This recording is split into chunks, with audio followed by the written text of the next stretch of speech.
Hey guys, guess what? It's Angel. You're watching my latest video. I had to think for a minute, like what do I say? It's been a while, and I it's been a while, so I wanted to come on and just talk about a couple things. This video's about stress and how I tend to handle stress.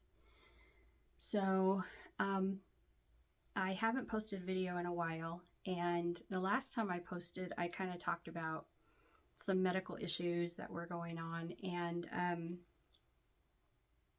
gonna make a video about that. I've been gone. I've been recovering from surgery.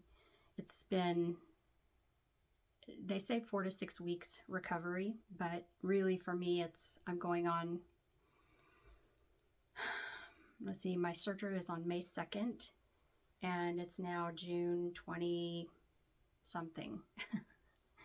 So it's been, and I'm still not fully recovered, and I won't be fully recovered for a while. And then in November, I will have another surgery related to this one, which I will talk about. I'm going to make a video about it, just the whole process and what I've been through.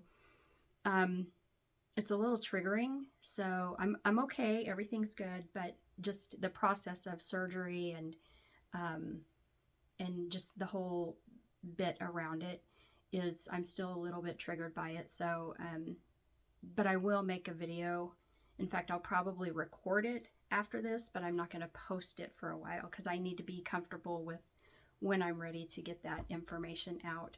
And mainly the reason I'm doing that is because I know that some of my friends and family that do watch these videos, some of my friends and just people I know don't know what I've gone through, and I'm not quite sure that I'm ready to let them know. So I hope that makes sense. Anyway, okay, so what is this video about? This video is about stressful situations and bipolar and how we handle it. Really and truly how I handle it, how it applies to me in my life, because everybody with bipolar is different. And I've noticed, I think you can kind of tell if you've had, if you've known about your diagnosis, or if you've received your diagnosis and you've known about bipolar and the symptoms and how things manifest with your episodes and how you kind of, everybody has different things that manifest in bipolar. So not everybody experiences paranoia or delusions or, hallucinations, or just not everybody experiences bipolar in the same way. There are a lot of similarities, main things, symptoms that would give you the diagnosis of bipolar, but it doesn't mean that everybody is going to experience all of the same things, if that makes sense. So for me, the things that I've noticed when I'm going into an episode or when I'm in an episode, I can recognize some things, and some things I cannot recognize. I have to have my husband or someone in my life that knows my symptoms, that knows me well enough that they can say to me, are you going into a depressive episode? Do you think that you're experiencing, racing thoughts or a little bit of mania? And once they point it out to me, I can sit back and think, okay, yeah, I think they're right, or no, it's just me being excited about something. Whatever the case may be. But point being, if you've known about your diagnosis and you've known about it for a while, I can pick out some of my symptoms and be like, oh, okay, I can see, after a week or sometimes 2 weeks of, being in an episode, I can say, oh, why didn't I see these signs? I'm in an episode. So, mine manifests with isolation, spending irritability, agitation, when I'm experiencing mania is what I'm saying, and depression. A lot of mine comes out in mixed episodes, which is really super uncomfortable. But I also deal with delusional thinking and paranoia, which is also very, very uncomfortable because it's hard for me to determine whether my thoughts are based in reality or whether they're not based in reality, because in my mind they seem very, very real, like very real. Like I can pick out things that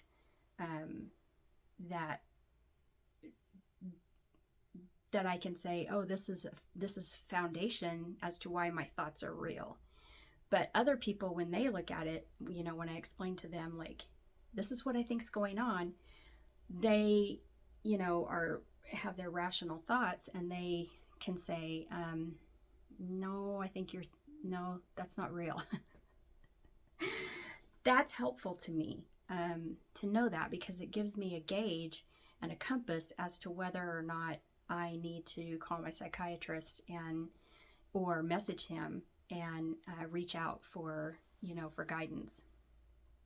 So the reason I'm talking about this is because when I go through stressful situations, I've been through a couple of them, really stressful situations, that I've had people comment to me, and it's been either my counselor has commented, I've actually had my previous psychiatrist comment to me, and other people that know what I deal with have said, you're doing really well with this, because they would expect that it would throw me into an episode, meaning that I would go super manic or get super depressed. But I just kind of like keep moving through the stressful situation. And it's almost like, I wouldn't say I turn my emotions off, but I internalize them so that people don't see them on the outside.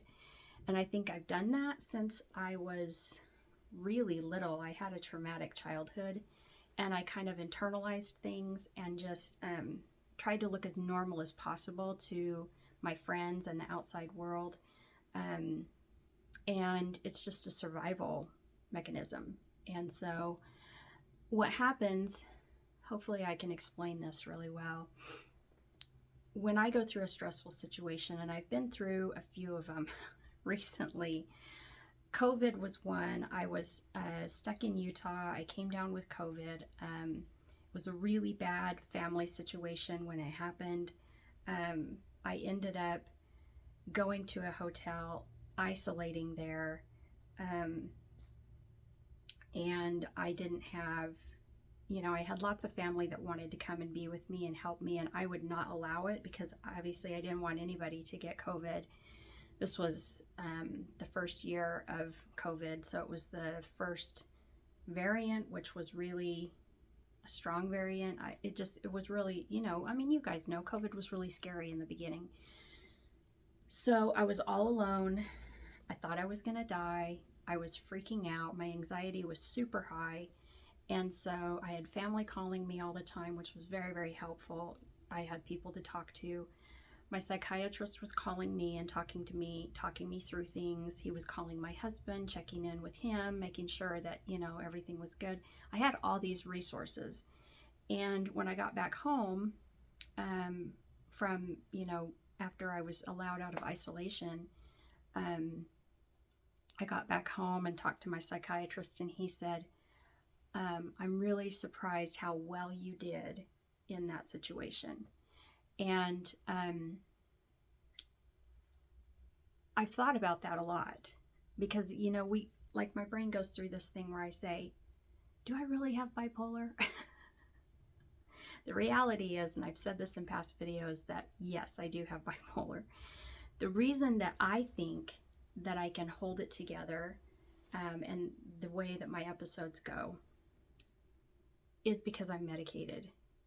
I'm medicated, and I'm don't just take one antipsychotic. I take an antipsychotic, I take an antidepressant, I take a mood stabilizer, and all those 3 medications working together. And I take another medication that also works sort of as a mood stabilizer. So I take, a good amount of medication to keep me as stable as possible. If I wasn't on medication and I was going through those stressful situations, I would go into full-blown episodes. I have no doubt in my mind that that would happen. Because I'm medicated, I go inward when stress happens. I go inward, I isolate, I spend online. I am not irritable, but I just shut people out. Unless it's my husband, my son, a couple of very close friends, everyone else I shut out. Once I'm through the stress, it's like my body goes into a mixed episode is what happens. So I live on not adrenaline, but I just live on one moment at a time. Get through this. I say, okay, I'm going to get to this doctor's appointment, or I'm going to get to this, whatever it is, the next thing. Like, that's what my brain focuses on, is just getting to the next thing, whatever it might be. I don't know if I'm making sense, but once I get beyond the stress, that's when I go into the depression. My body shuts down. My energy is gone. My vitality is gone. I have nothing more to give to anyone. I have nothing more to give to myself. And the frustration comes, and the sadness can come, and the black and white thinking starts, where it's all or nothing. I don't have hope today, therefore I don't want to be here. And that's kind of the way I cycle through stressful, bad situations. That's how it works for me. How do I get through that? Resources. I take my medication. I talk to my friends and my family that I can trust. I'm open and honest with them. I tell them if I'm struggling. I don't shield them from those things. I'm talking about people I'm really close to that I know can handle it. I go to my counseling appointments. I do them virtually. But I keep those appointments. Even if I think I don't have anything to talk about, I keep those appointments. I keep in contact with my psychiatrist. I utilize my resources because that is all I have to get me through dangerous bipolar episodes that I can turn on a dime. So just an example, during this stressful situation that I, have been going through, I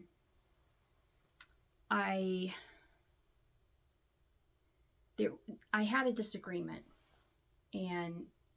with my husband. Totally not his fault. We just had a disagreement. It wasn't even a fight. It was just, we were in the car, we were going somewhere, and we had a disagreement on, I think it was even like which way to go. It was really stupid. And we do that all the time. Like, driving together is horrible because he hates my driving. I'm not fond of his driving. He likes to take, his route. I think my route's better. Anyway, it's a spousal thing, right? So we had this disagreement. I was feeling super emotional, super moody. I was sad. I didn't want to be out of the house, but I knew I needed to get out of the house. So the black and white thinking is it's all or nothing, right? Everything is high stakes. So we have this disagreement. I'm hurt. We go and we're sitting on this bridge. and we're waiting, you know, we're in traffic, so we're waiting for the green light. And out of nowhere, my mind goes to open the door, get out of the car, jump off the bridge. That was the solution to a stupid argument. That's how our brains sometimes work, and it's very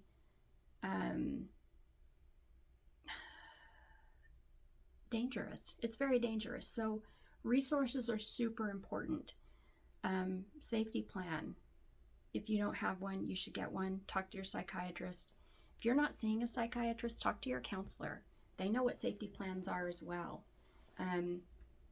I am not suicidal in any way.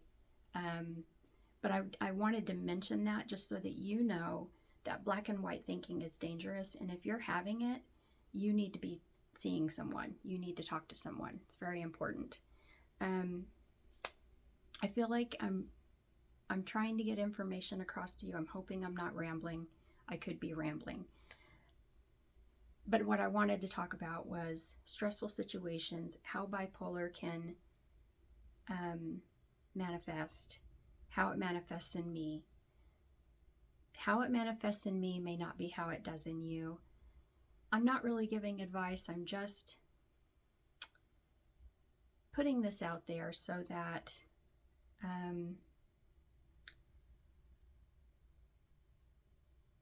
you know, I always say this, so that you know that you're not alone in your struggles with bipolar or any mental illness.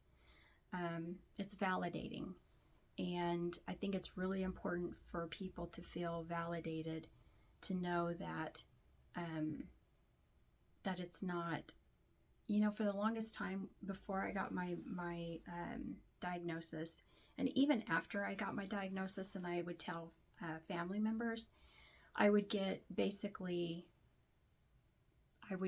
people trying to tell me that my diagnosis was incorrect. It was all in my head.